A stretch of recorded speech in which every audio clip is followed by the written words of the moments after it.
Oh, hi, everyone, and welcome to the webinar, Executive Function 101. My name is Jessica Rose Malm, and I'm the BrainFutures Project Director overseeing our Youth Executive Function Initiative here in Howard County. I have had the tremendous opportunity to work closely with Howard County Public Schools this year to support youth executive function and the brain development of elementary and middle school students. And I'm thrilled to be able to offer this webinar to the wider HCPSS community. Before I get started, I'd like to thank our funder, the Maryland Community Health Resources Commission. BrainFutures is one of 129 community-based organizations across the state that received grants this year to support student mental health and well-being. We're currently serving over 1,500 students in school, after school, and at home with the Activate Digital Cognitive Training Program that Dr. Wexler is going to share about. And we're also noting here that Dr. Wexler is an equity holder in C8 Sciences, which is the company behind Activate, which is the program that we're currently implementing in Howard County Public Schools. A little about BrainFutures. BrainFutures is a national nonprofit organization that focuses on using brain science to improve well-being. Our work is all about identifying innovative interventions, evaluating the evidence behind them, and getting them out into the world. In 2019, we brought together experts in youth brain development and education to look at the evidence base for tools that purport to improve youth executive function, or the set of brain skills that you're all here to learn about tonight, those skills that help us attend to and organize and make sense of the world. So these experts issued a call to action in their report. They said that every school in the US should adopt an executive function program. And I'm very proud as a Howard County parent that HCPSS has heeded that call to action and has worked closely with BrainFutures this year to make this project happen. So just a couple of housekeeping notes before we dive into Dr. Wexler's presentation. We are recording this webinar to share out with those who are unable to attend, but we've set the recording to keep participants hidden so your names won't be visible to anyone viewing the recording. We plan to save about 15 minutes at the end of the presentation for audience questions, so please go ahead and enter them into the Q&A box throughout the presentation. We'll try to get to all of them. If you ask a question that we're not able to answer live, we'll follow up with you via email. And then we'll also send out a link to the recording and a resource sheet at the end of the presentation, or probably in about a week. That resource sheet will allow you to explore some of the programs and activities and resources that Dr. Wexler has included in his presentation. All right, so now I'm pleased to introduce Dr. Bruce Wexler, who's Professor Emeritus of Psychiatry and Senior Research Scientist at the Yale School of Medicine, and the Director of the Neurocognitive Research Laboratory at the Connecticut Mental Health Center. In 35 years of neuroscience research, he's advanced the understanding of brain plasticity and been an international leader in developing computer-presented brain exercises.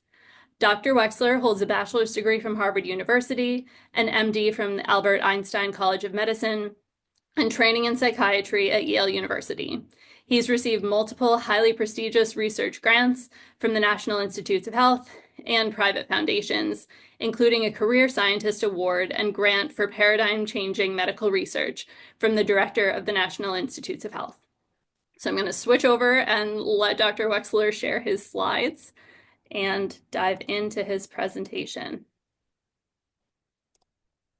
Well, thank you, Jessica. I'm going to share my screen now.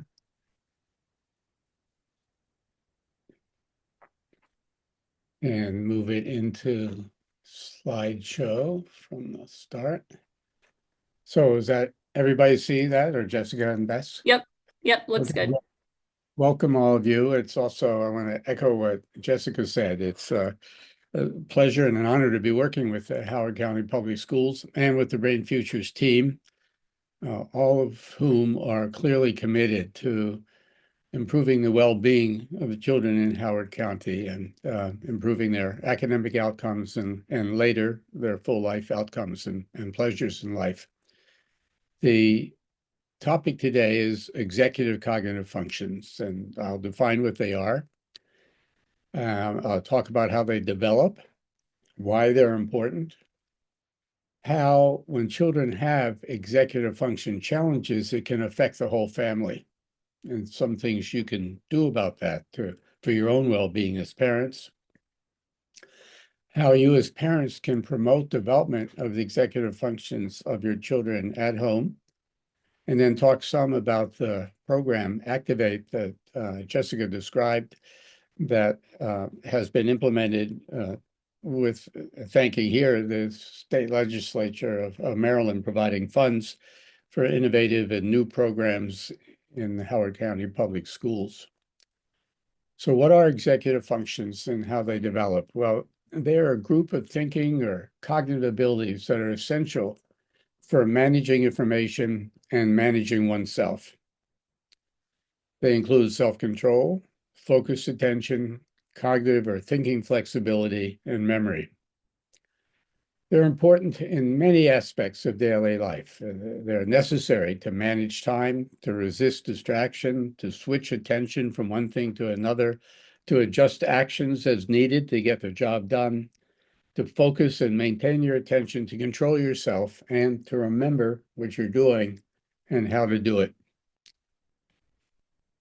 So how do these executive functions develop?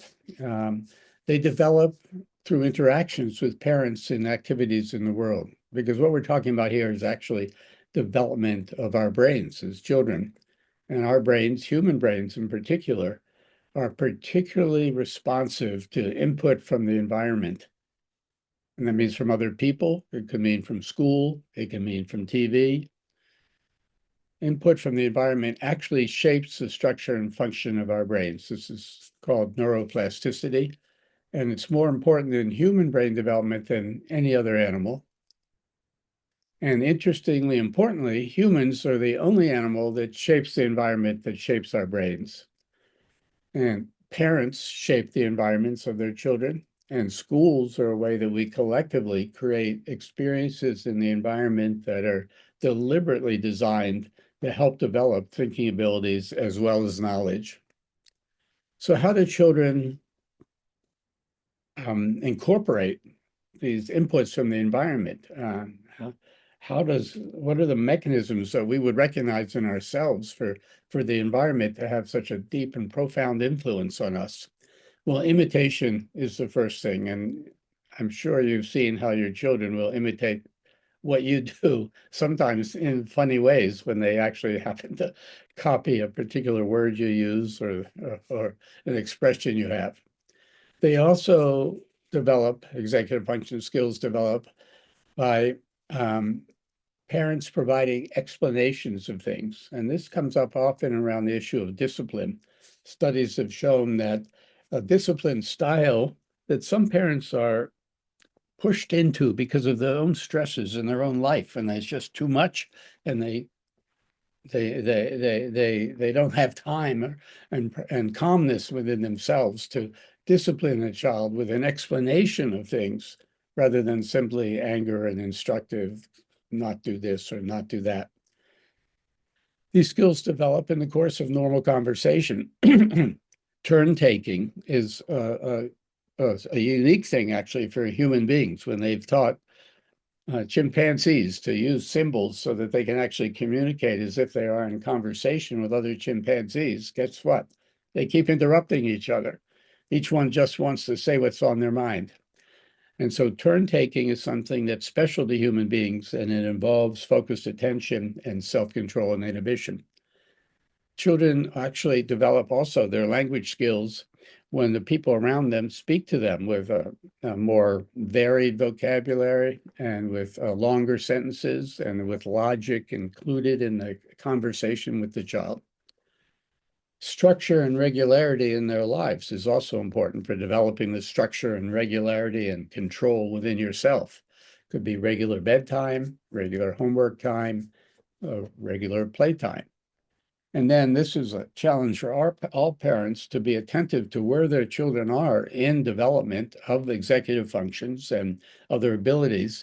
And so they can make age-appropriate behavioral demands such as wait your turn, please, say thank you. Those sort of things actually shape the structure of our brains and help develop the cognitive skills that we need. So what things compromise executive function and limit their development? Well, unfortunately, there are quite a number. Some of them we have diagnostic labels for, like ADHD. Children with ADHD have compromised executive function.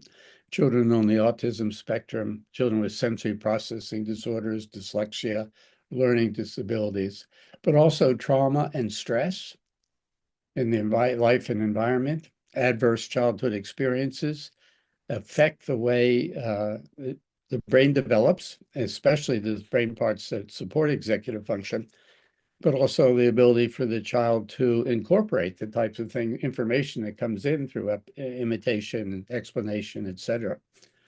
And also I have to say, too much time in some computer games seems to compromise executive cognitive functions because some of those games bypass executive cognitive functions, say willful control of yourself and your memory and your focused attention and response inhibition.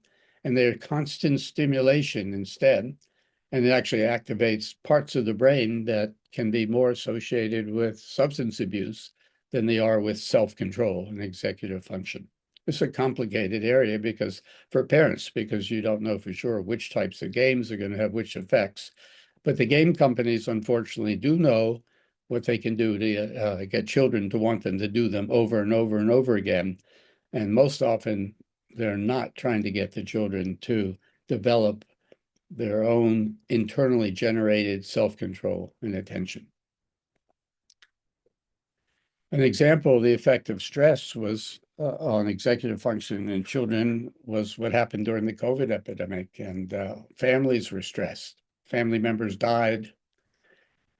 People's employment was cut back, more concern about basics of shopping and paying the rent, and then the interruption of social activities, which was so important, and the inability to go to school. All of those compromise, not just we're not just worried that children may be a little further behind in their reading and math because they miss school, but it's even more important that they miss the opportunity for their brains to get the type of stimulation they needed to develop these executive functions, which are of lifelong importance. Goldie Hawn, the actress, and I had a op-ed about this. Goldie Hawn has a program for to use in school for meditation, which is another way that executive functions can be enhanced. And another one of the programs highlighted in the BrainFutures report. I say another one, it's another one in addition to the Activate program, which we are which some of your children are probably using, and which I'll describe in a little more detail. So why do executive functions matter? Presumably, you're already figuring that out from what I said, the importance of their functions.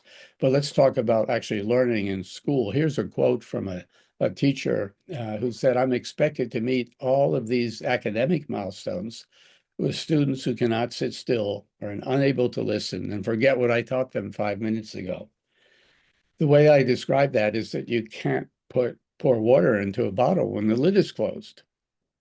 So if the children don't have the cognitive skills, the executive function skills needed to pay attention, to understand, to think flexibly, to recall, have strong enough memory, all the efforts that the schools make with all the opportunities with the math curriculum and the reading curriculum, if the children don't have these basic executive cognitive skills, they can't benefit from that. And so they lose out again. I mean, if they have a problem like ADHD, which they're struggling with to have minimize its impact on their life, one of the ways it impacts their life is because they have compromised executive cognitive functions, and then they can't benefit. And school becomes from the curriculum that we offer them in schools, and the school becomes a negative experience, right? Instead of a positive one, a challenge to their self-esteem, a source of argument and disagreement. And the same for children who come from impoverished communities where they have more adverse childhood experiences.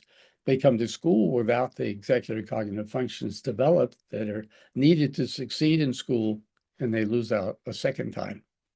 So those are some of the reasons why the Brain Futures expert committee emphasized, concluded that executive function skill development should be a part of every curriculum in every school.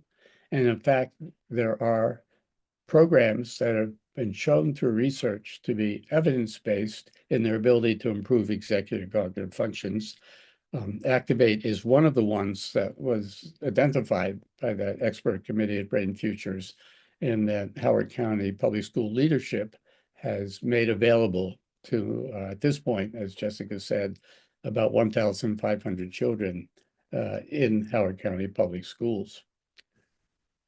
So there have been lots of research that has demonstrated that executive function problems impact learning. In fact, executive function, some studies indicate, is a better predictor than IQ of school readiness and academic achievement. And it goes beyond school. This is a study that looked at executive function when children were 3 years old and again at 5 years old. 1,000 children they started with, and they were able to follow 972 of them until they were 32 years old. And it turned out that compromised executive function in early childhood predicted poor academic performance, that we knew, but behavioral problems in adolescence like early smoking, teen parenting, and then even when and so school dropout means they didn't manage to get a high school degree. And then when they followed the same cohort into young adulthood, they found that the low executive function predicted underemployment, unemployment, substance abuse, legal problems, and actually poor physical, and mental health. Now, I want to take a moment. I don't know how many of you have children with executive function challenges, but we have to acknowledge that this is very hard on parents and families as well. Because the child who has poor self-control, memory, flexibility causes parents worry. Sometimes parents blame themselves. They feel guilty, have low self-esteem. They feel frustrated, not the type of parenting experience and role that they want to occupy. One parent said, one night after I'd asked him 5 times to get undressed for his shower, I found him staring at a poster in his room and fiddling with one of his toys. Another parent, underneath it all is anger. It's been a big part of my journey as a parent of an autism, ADHD spectrum child. Most of the time, I don't even know it was there until my anger. Instead, it just bubbled up and I couldn't keep it bottled up anymore. I needed to start recognizing it and dealing with it. So add it all up. Parents are exhausted after helping their children and dealing with the manifestations of poor executive function.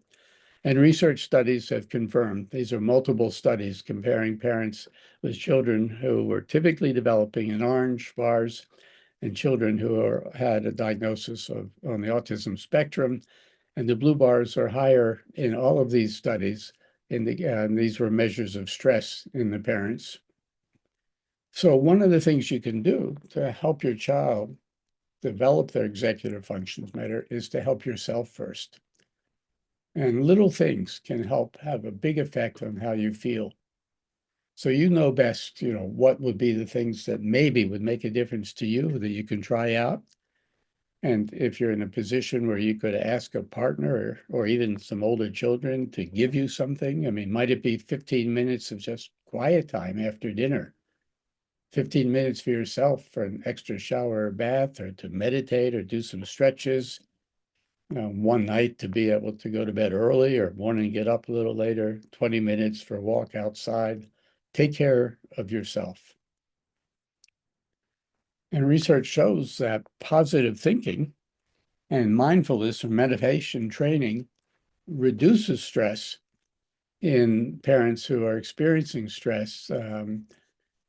of parenting demands, even without children who have a diagnosis. So these are things that you can feel good about doing for yourself because they make you better, your health better, and help your children at the same time. Now, the good news beyond that, Jessica's already alluded to, executive functions can be improved.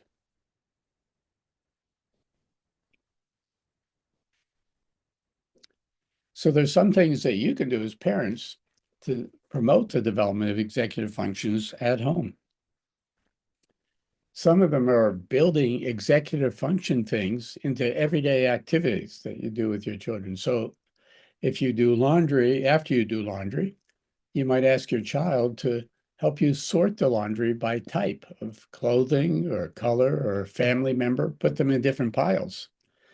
And that is a way of exercising your executive cognitive function of category formation. When grocery shopping, you can have your child help you find things that you need to buy, especially things that you know they like to eat. So here you're having a nice interpersonal interaction with the child during time you're going to be busy, quotes, with them anyway, shopping, but you turn that into an opportunity for them to exercise their focused attention and use of categories again. You know, what are the things that I would like to eat and memory of things I've liked before. You can give them categories yourself. We need vegetables now, or what should we buy for desserts, and have you help them find them.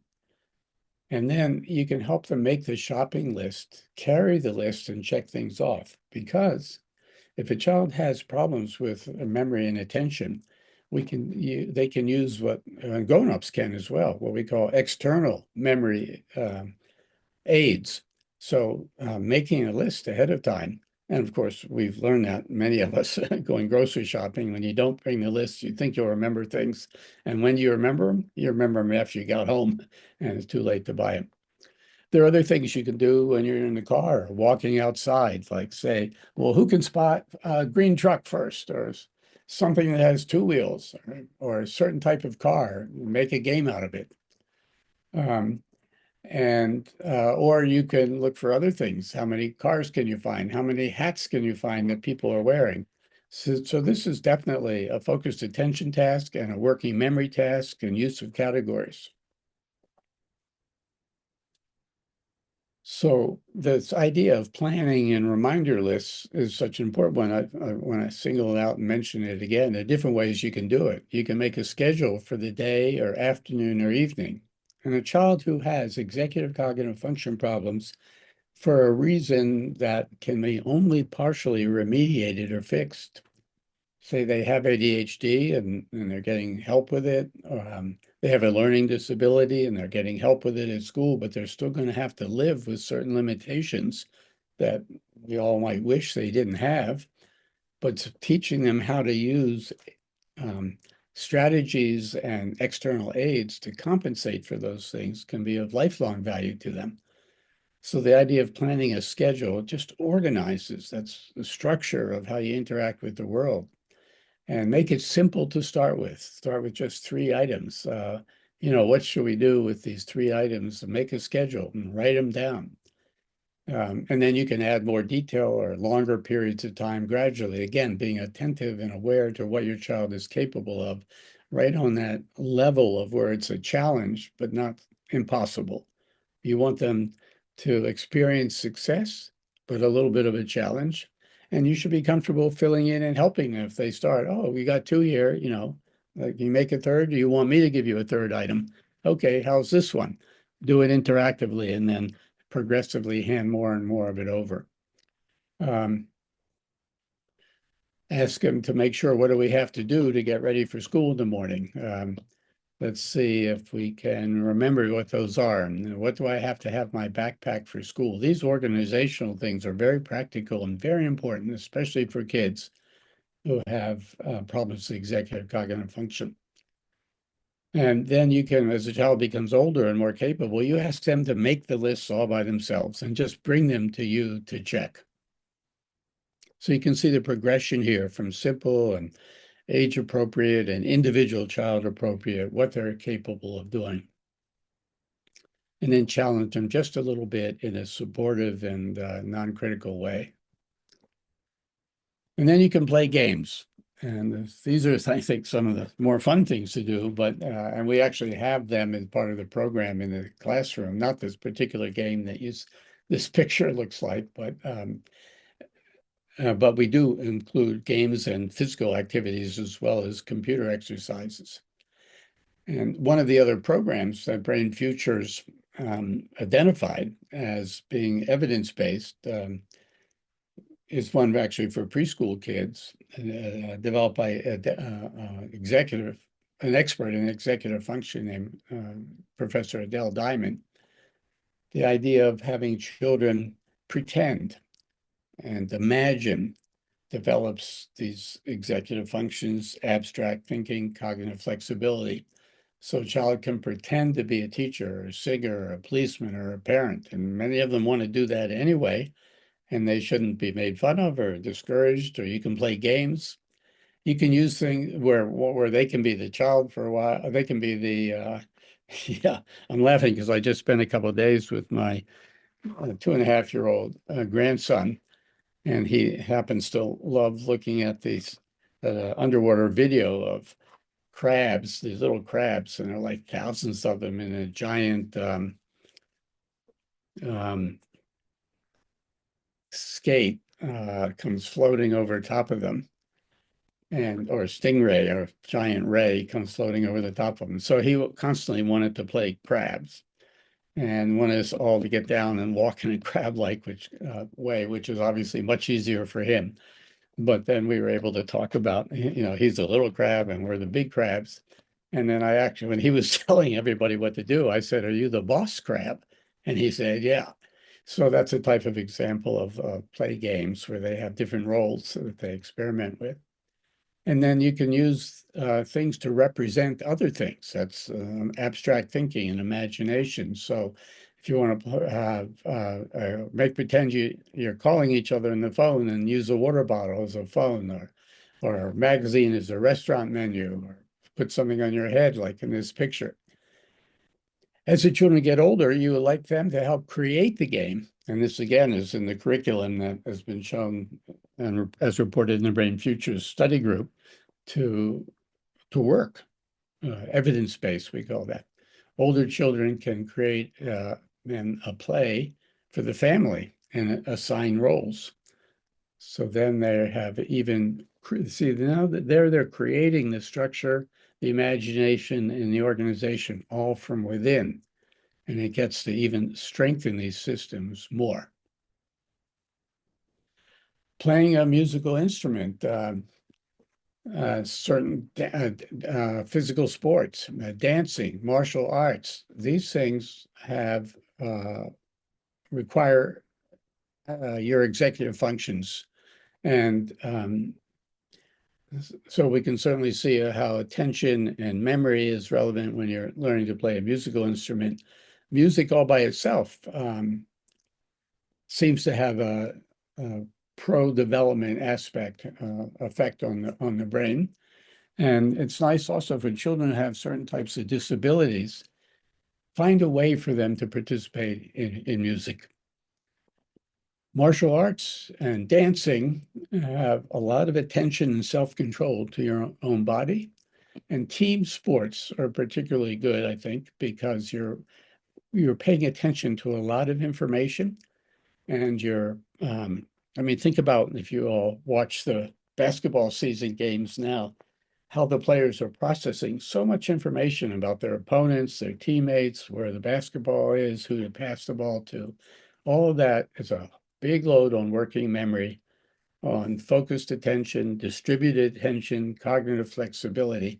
And another key here is now we're doing the executive function training in the context of whole body activity and social interaction. So if it's possible for you and to arrange for opportunities like this for your child, these are going to be beneficial also for their executive cognitive functions. There are well-established games that people have played with kids for a long time, like 20 questions, guessing games. What am I thinking of? So now we're getting them to learn theory of mind skills. What is in the other person's mind? What's in mine? A memory in terms of what questions have already been asked before, strategy planning of a series of questions, use of categories in that whole process, and the parent here and child taking turns. The child gets through imitation to learn from the parent.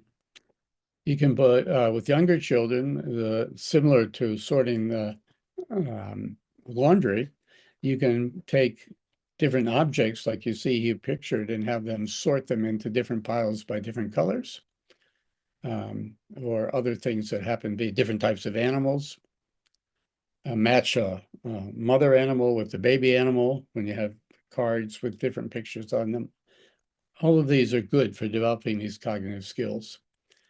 And with an older child, you can have them practice mental math in the context of real life challenges. When I went shopping with my children, you would try, well, which is a better, should we get the 24 packs of Coke? And you see what the price is there, or should we get two of the 12-pack Cokes, which is a better deal? And they'll sit there and try to figure it out. So I mentioned already some of the physical activities in the last, here's just another description of them, and you can see the pictures of, and I'll mention a couple of these other games here that you can play with them. But dancing, you can see that there's memory there, right? And awareness of other people and staying on the beat and sequences. Similar to Tai Chi is a practice that's been developed over 300 to 500 years. There are earlier antecedents of it, but many of the Tai Chi practice systems are 300 to 500 years old from China or Japan. Again, memory, self-control, awareness. I don't know if you know the game red light, green light, and that's when there's a red light, then the child can do something like jump up and down. I'm sorry, when there's a green light, they can move something up and down. When there's a red light, they can't. And so you can have a music going on that they're going to jump up and down to, or metronome sound that makes click, click, click, click. And then if the red light's on, they don't do it. Or you tell them what to do. With the red light, you're holding up the red light and you say, like, sit down, but the red light's on. And then you put the green light on. And so the red light, they're not supposed to do what you say. You put the green light up, hold it up, green light. Then you say it and then they do it. So now practicing and integrating two parts of information, right? They're looking at the sign. Is it a red or a green? And listening to what you're saying and trying to inhibit the impulse from the language if it's a red light, and then giving themselves permission if it's a green light to do it. And then if you want to make it harder in terms of their working memory, their concentration, their self-control, you switch it around and say, okay, now when I say the red light, that's when you're supposed to do what I say. Sit up, stand up, tap your head, raise your right arm, raise your left arm, whatever age-appropriate movement you want them to do. Now, when I hold up the red light, you're supposed to do it, and the green light, you're not. And then there's a song, touch your head, shoulders, knees, and toes, touch your head, shoulders, knees, and toes. So that in itself is a fun game. Music, attention, awareness of your body, working memory. But look what happens if we say to them, okay, when I say touch your head, you have to touch your shoulders. And when I say shoulders, you touch your head. You can imagine it for yourself or try it out after we finish tonight and see what you think. But if you're hearing them, me say, touch your head, shoulders, knees, and toes, and you're having to remember, uh-oh, when he said, touch your head, I'm touching my shoulders, shoulders touching my head, now my knees and toes.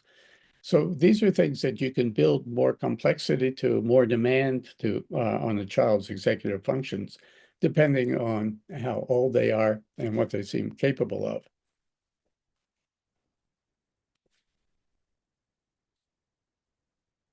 The last one of the physical exercises and games I want to share with you before I describe something about the Activate program that is available and some of your kids may be using is having children play the game of follow the beat. So with certain movements. So you establish a bum, bum, bum, bum. You might even show kids by clapping that how their body feels different if they slow down their clapping and then move it up. And then you say, okay, I want to do it on the beat. Now, when I clap on the beat, you're going to do a certain pattern of movements. So, for example, the pattern could be clap, clap, lift your right foot, left foot. So clap, clap, step right, step left, clap, clap, step right, step left. And the idea is to stay on the rhythm and pay attention. Once they can do that, you can make the patterns more difficult by saying uh, clap, clap, right, left, clap, clap, left, right, clap, clap, right, left, clap, clap, left, right. So now you're adding in the inhibition part of it. You can also add in the idea of doing nothing, where it's clap, clap, right, nothing, rest, clap, left, right, left, clap, clap, right, nothing. Then you can make patterns that are more complicated and then not say them, but require them from memory. And then the kids can have more fun by adding funny movements, not just clap, clap, right, left, but uh, it can be jump, spin, tap your head, jump, make any pattern you want.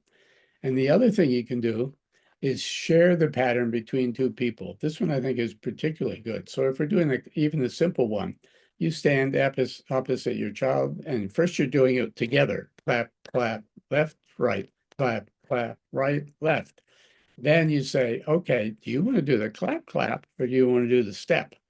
So then we're coordinating with each other. Again, we have theory of mind, and the child is watching to see whether you're doing the right thing as well.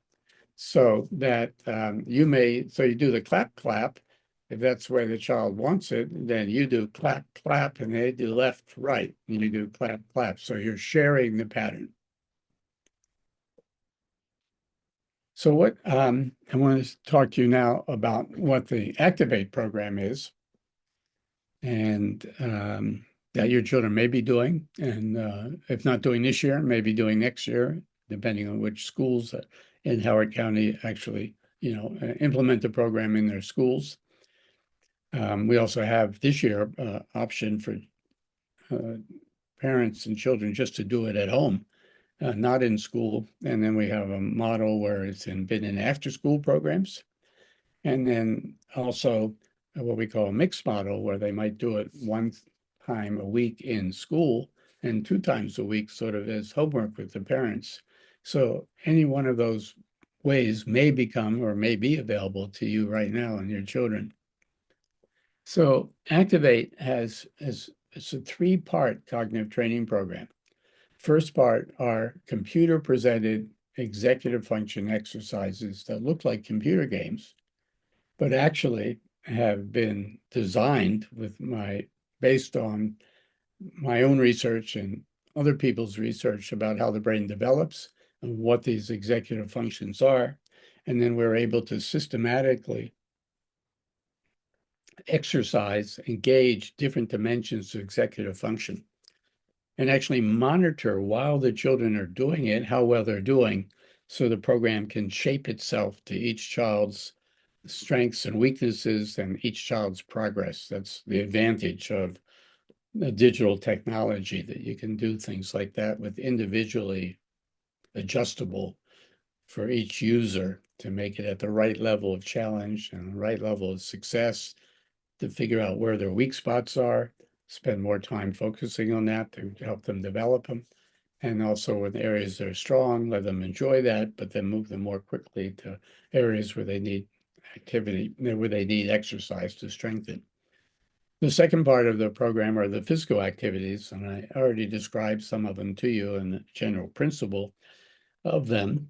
And then the third part is we have actually assessments of executive function that are built in, and then reports on that the teachers can access and share with parents to help identify areas of both strengths that children have, so that you can be acknowledging them and further strengthening them, but also get some objective evidence based on the assessments also based on what the teachers have to tell you when they able to see your child in the context of other children, to say something is your child's particularly strong in this area just compared to what I'm used to seeing as a teacher, and or your child has some difficulty in this area, and let's work together to see how we can help them. So we have these formal tests that help provide objective information on that. The nice thing again about a digital program is that these assessments are able, the school is able to provide for, very, very low cost per child, just as part of the general program. We usually think about the whole top cost of executive assessments in our program as costing about $25 per child, and they can be repeated at no extra cost. And we also use them to measure the progress that children make in the training. And I don't know if how many of you listening in today who have had experiences with wanting to have your child evaluated formally for their cognitive functions to identify areas that might be getting in their way of learning. And this would otherwise cost thousands of dollars for one assessment at one time. So again, this is the value of our digital era and taking advantage of some of this technology in ways that are helpful for us and our children. So the computer exercises, there's 6 different modules or games that each has hundreds of small changes in difficulty that we can monitor how the child is doing, and if they are making some mistakes, make it a little bit easier. And then if they're succeeding, make it a challenge up, and then they have difficulty, come down again, and then know how long to spend them, they should spend on one type of training and then how much on another part. All of that we're able to individualize because we have 6 different training modules, each one with hundreds difficulty levels. And then we have algorithms that use the information from each child as they're playing the games to shape the intervention or the training to them. And I mentioned we had assessments, just so you know what type of assessments your children are getting. One of them is this flanker test of attention down here in the bottom left part of the screen. And what the task is that your child has to pay attention to the arrow in the middle here to indicate just with the keys on the keyboard, is the arrow pointing to the left or to the right. It's called the flanker test because there's 2 arrows over here and 2 arrows over here that you're supposed to ignore. Now, on the easy trials in that, they all 5 point in the same direction. This is an example of the more difficult trial. So the easy ones are all pointing in the same direction, and you just see how fast as you can go, as accurately to say, is it pointing to the right arrow key or the left key? When you do this and you've got the one in the middle pointing in the opposite direction, people make more mistakes, but what's a much more sensitive measure of a test like this is how long is their response time. And 99% of people, it doesn't matter what age you are, how smart you are, you get slowed down by this distracting information on the edges here that you supposed to ignore. So that's focus, attention, and speed of processing. There's a working memory test, which is a very difficult one, but they'll show you, say, 3 animals, 1, 2, 3. They might show a cat, a bird, and an elephant. And then there's a little pause, and then you get this screen like this, and you have to say, well, what were the 3 animals? Tap on the 3 animals you saw. So it was a cat and a bird and an elephant. But you have to start with the smallest one and then you go up in size. So the actual response has to be bird, cat, elephant. And that's important about that is that not only do you have to remember what you saw and keep it in mind, you have to manipulate the information. That's what happens when you're doing arithmetic in your head. You're remembering the problem and you're manipulating 2 different parts of memory. So we assess both of those. This is the self-control test. So at the beginning of the test, whenever you see an R, you're supposed to push the space bar. and you see a P, you control yourself, self-control. And then after 1/3 of the test is done, it switches on you. Now you have to push when you see the P and not when you see the R. And everybody makes more mistakes in that second part because they had gotten trained in their brain, right, to respond to the R and not the P. But we're requiring them greater self-control and cognitive flexibility. And this last test is a test of risk-taking. You see there's a bubble here. Whenever you push the space bar, this bubble gets bigger and bigger and bigger each time you push the space bar. And you can stop pushing it anytime you want. And the number of points you get is based on how big you made the bubble. And you get to do that 30 different times with 30 different bubbles. The problem is that it pops sometimes. And if it pops, you get 0 points. And sometimes it pops after you've only pushed it a couple of times. Sometimes it won't pop until you pushed it 20 times. So a child learns that it will pop sometimes, but they want to try to get as big as they can, the bubble, before they stop. And guess what? Some kids are reckless risk takers, we call them. They want to just bump, bump, bump, bump, bump, and they are happy when it explodes. And that's associated, for example, with more likelihood to use drugs if you're a teenager. Some other kids we discovered are so scared that they just push it a couple of times and stop. They don't want it to burst. So they're risk avoidant kids. We want everybody to be able to take some risks, but the right amount of risk. So multiple studies that we've done and published in journals show that doing these exercises improve your attention, self-control, and memory. They have led in some schools to a 4 times greater proficiency in the official state reading exams, 6 times greater proficiency in math.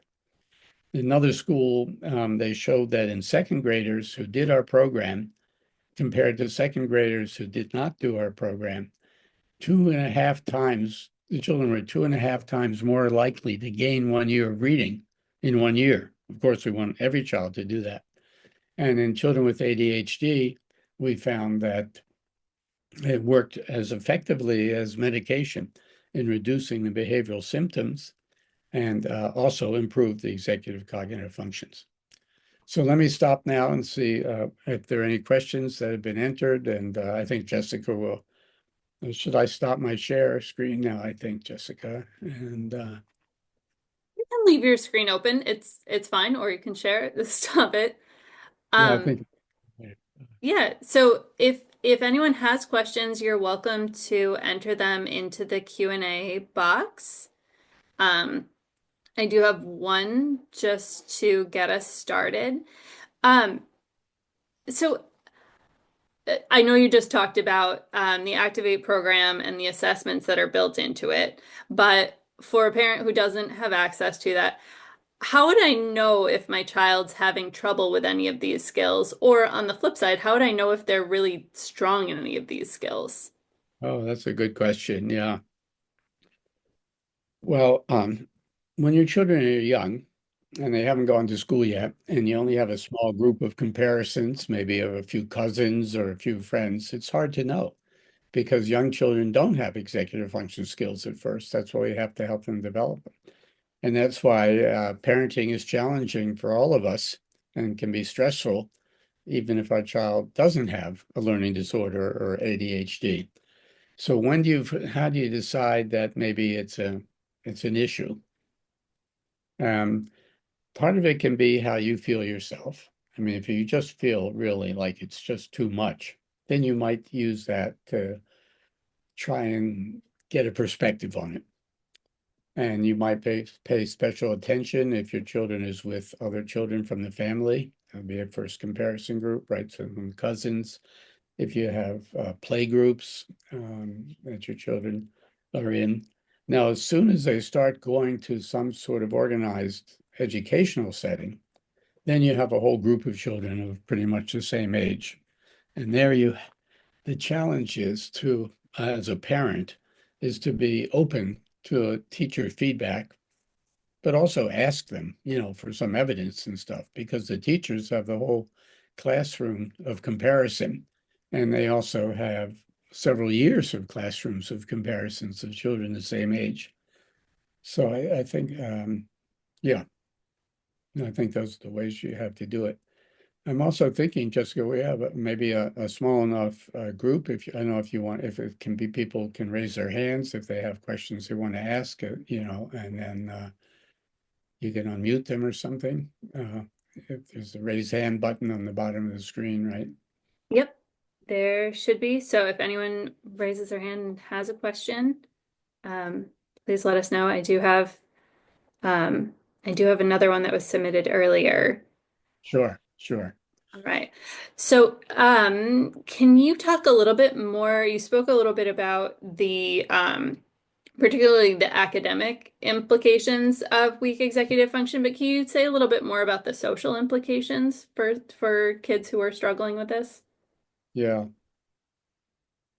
Well, we know when they're more likely to get into problematic behaviors. We know that the biggest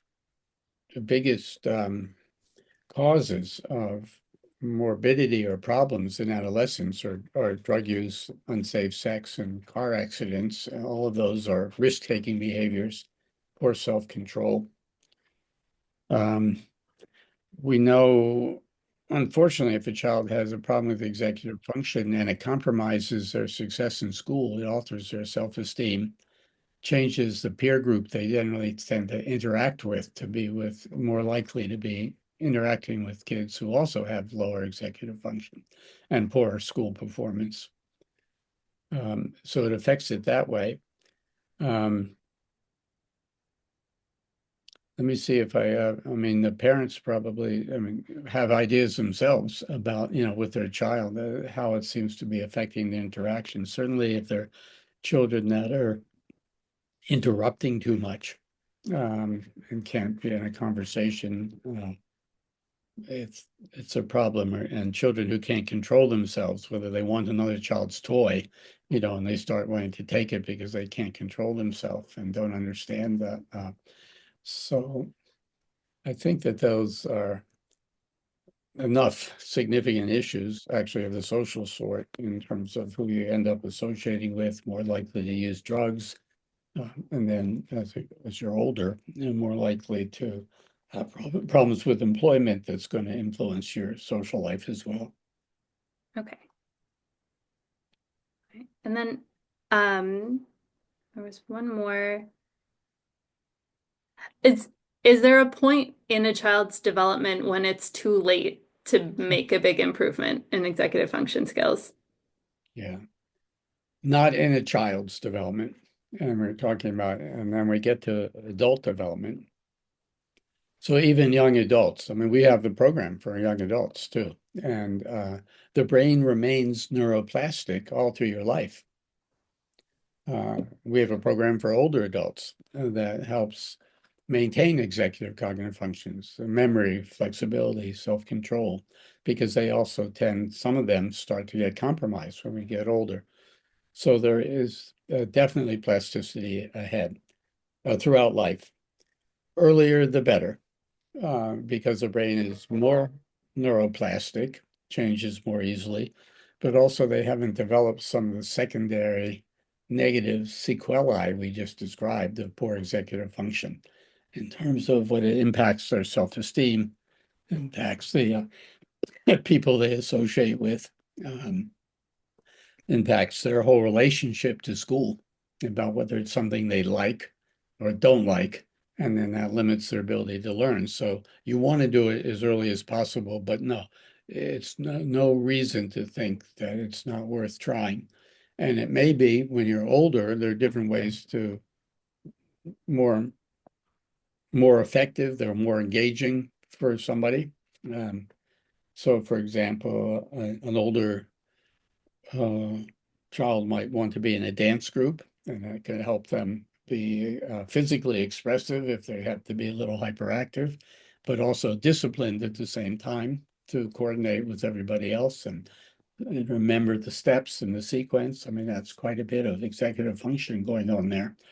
And another child might want to do martial arts, where they definitely have, very formal rituals and attention that they have to do. So, yeah, younger is better, but don't stop trying for sure. Great. And I think there's time for one last question. Let's see. Oh, well, this follows on that one. Are there some ways that adults or some things adults can do to improve their own executive functions? Yeah. Yeah. Well, yeah. I mean, you can pick a hobby. You could start to learn to play the piano, like it was in one of the slides, if that's something that appeals to you. You could do some of these same sports activities. I mean, adults can do Tai Chi. Certainly, Tai Chi, as many adults do Tai Chi. Adults can do could do martial arts. And then adults can get, for example, a meditation can help, and also get, for example, our program. There are other cognitive training programs for adults, but I don't want to not share the fact that we have a lot of experimental evidence that have done with rigorous studies to show that our programs work, and that many don't, unfortunately, have that evidence. And I don't want to just say, go get a brain training program that you can find. I would say you can go to ours, the C8 Sciences website, but also if you go to any others, please look to see what the evidence is that they have supporting that their program works. But definitely, I think digital training methods can be helpful for adults too. Great. Well, we are coming right up on 8 o'clock, and I know my kids need to get to bed, so I'd imagine I'm not alone in that. Keep your schedule Yes, regular. keep your schedule. So thank you so much, Dr. Wexler, for joining us. Thank you for everyone who was able to attend. We'll follow up with a webinar recording and a resource list and a Q&A document to get to any of the questions that we weren't able to answer. So thank you so much for attending. We appreciate you and have a wonderful night.